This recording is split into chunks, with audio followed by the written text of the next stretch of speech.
Hey, Mike. What? Who's got next?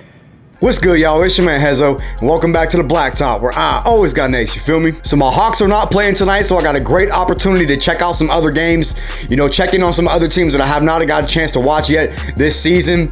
I mean, I've been watching basketball since like 6 o'clock today, since the first game, which was Philly and San Antonio, which we're gonna get into here in just a second. Be sure to subscribe to the channel if you are new. Leave a like on the video. Help me get to my first 600 subs. I'm on my way. Y'all been killing it these last couple videos. I greatly appreciate all the help and support y'all have given me up until this point.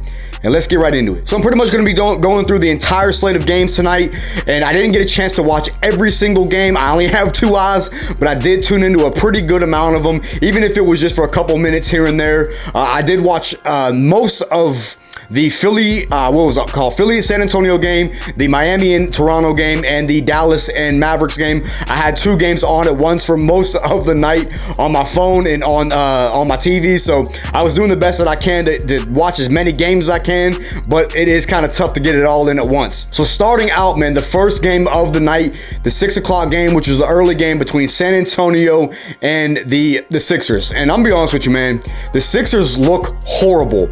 Now, I'm not gonna go into a deep dive of every single game, but I'm just gonna kind of give a brief recap. And the Sixers just do not look good, man. And they are now 0-3, and they are the only other winless team in the Eastern Conference, along with the Orlando Magic, and that's just not a good look. And I'm tired of people saying, "Oh, well, they played the 2 top contending teams in the East." I don't care. They're supposed to be one of the top contending teams in the East. They lost to Milwaukee with a shorthanded Milwaukee team, no Chris Middleton. That's just. And then you come out and lose to San Antonio in Philly?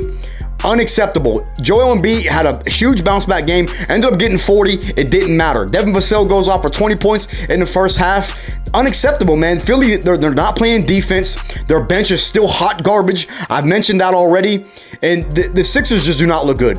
They're 0-3. They're supposed to be a championship contender this year. James Harden looked good in the looked great in the first 2 games. He had a huge dud in this game against San Antonio. It happens. It is what it is. I blame Doc Rivers. I blame Doc Rivers. And if this continues, I'm going to look for Doc Rivers to get fired. He's going to have to be on his way out if Philly does not pick it up. I don't expect this to last very long. I do expect Philly to play better, but they are not off to a good start to the season so far. And you have to wonder, at what time do you start to hit the panic button? They fall to the Spurs, and I'm looking at the Spurs, and I'm like, I think they're 2-1 now, and I'm just wondering, do y'all want to win games? Are y'all tanking for Wembanyama? What are y'all doing? And the same thing for the Jazz. The Jazz are 2-0. These are the 2 teams that were supposed to be in the Victor Wembanyama sweepstakes, and they're winning games. Now, it's early.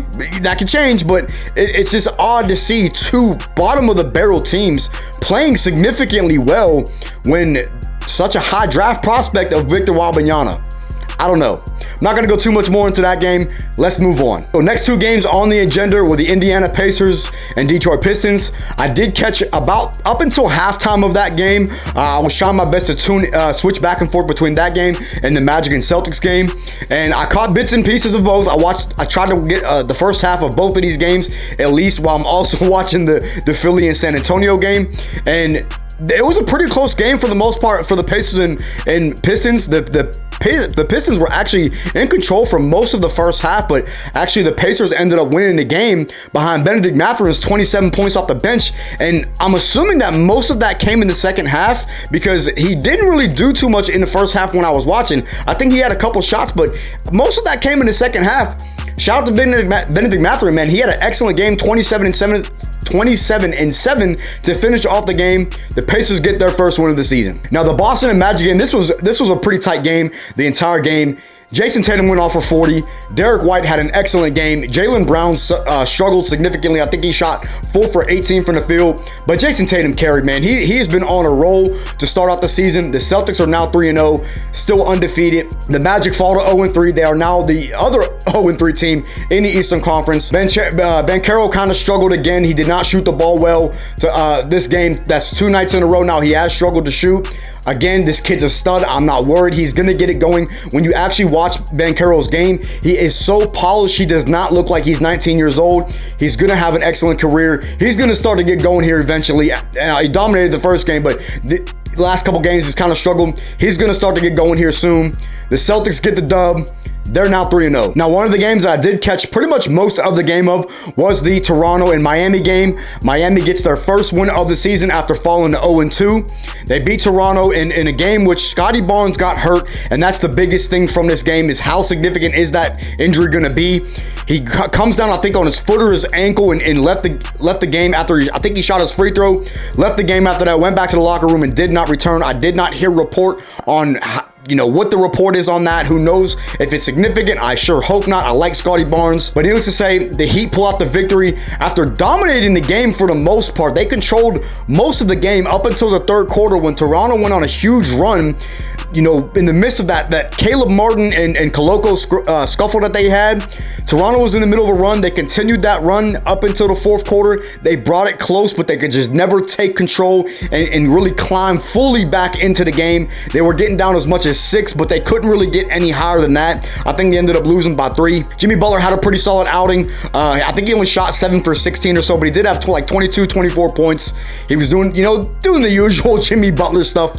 I really wish Jimmy Butler would play consistent in the regular season. He's such a playoff performer, and that's not a bad thing. Obviously, he's an excellent playoff performer, but I really want to see him be consistent in the regular season. Max Strus has another excellent game off the bench, finished with 20, and that's carrying kind of picking up on what he's done the first 2 games. He's been a very significant piece off the bench for them this season. Tyler Hero kind of struggled. He didn't shoot. I think he only had like 12, 14 points, but he was doing a good bit of playmaking. He did look like he banged up his knee a little bit, but he did end up returning to the game. Needless to say, good win for Miami. They get in the win column. These teams play again on Monday night. I think back in Miami again, so I'm going to probably tune into that game as well. But Miami gets the win. Now, the next 2 games I did not get a chance to watch too much of, but it didn't really matter. They were both blowouts. The Rockets and Bucks, Giannis dominated like he always does. I think he finished with 44. He was very efficient from the field. He was 2 for 3 from 3, and he just dominated. The Rockets, they just had no contest against the Bucks, and there ain't really too much more to elaborate on with that game. The Cavs and the Bulls game was kind of the same way. I mean, it was kind of a dominant outing from the Cavs. No Darius Garland. I think he got hurt in the first game, and I don't know how long he's going to be out for. Y'all let me know down in the comments what the report is on Darius Garland. Hopefully he can return soon with that dynamic backcourt between him and Donovan Mitchell, but it did not matter. They dominated the Bulls flat out. Donovan Mitchell had an excellent game. I think he finished with 32 or so on the night, shot very efficiently. And again, this was not a game that I really tuned into too much. I did catch a couple minutes of it, same thing as the Rockets and Bucks game, but it was a blowout, so there's no real reason for me to stick around and watch this game. Now, the last and final game that I did watch pretty much most of the entire game, or most of the game up until about the fourth quarter, was the Dallas and Memphis game, and it was just a blowout from start to finish. Dallas just came out and was just blowing these dudes out the fucking water.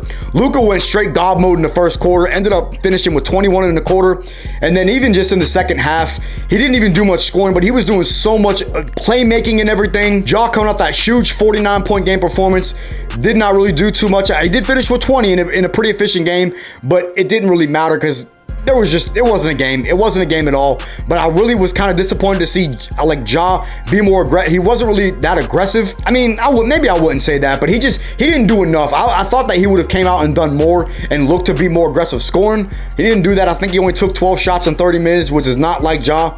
Now, some of y'all got to pump the brakes, man, because some of y'all are writing Ja Morant in the MVP conversation. Listen, man, we're 3 games in. We are 3 games into the season. And it is just ridiculous how some of y'all are putting Ja all of a sudden because of a 49-point game above guys like LUKA, above Curry, above Trey. Just stop, man. Stop that bullshit. I like Ja. I really do. But when y'all fans out there, even if you're not a Grizzlies fan, are just advocating for a player to automatically be boosted above certain guys just because of 1 or 2 games back to back, it's just ridiculous. Stop the nonsense. I want to go back to the Mavericks for a second and Christian Wood. Christian Wood has played so damn good off the bench in these first couple games.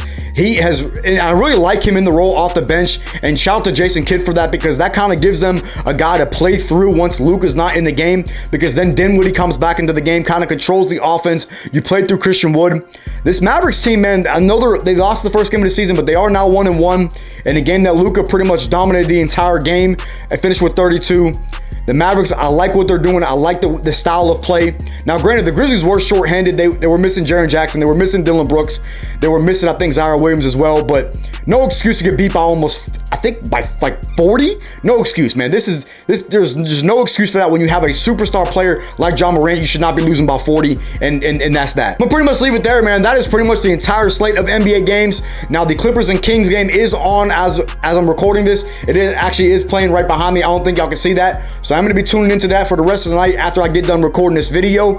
Let me know y'all's thoughts down in the comments. Which games did you tune into? Who's y'all big performances for the night? Leave a like on the video, and I will catch y'all next episode.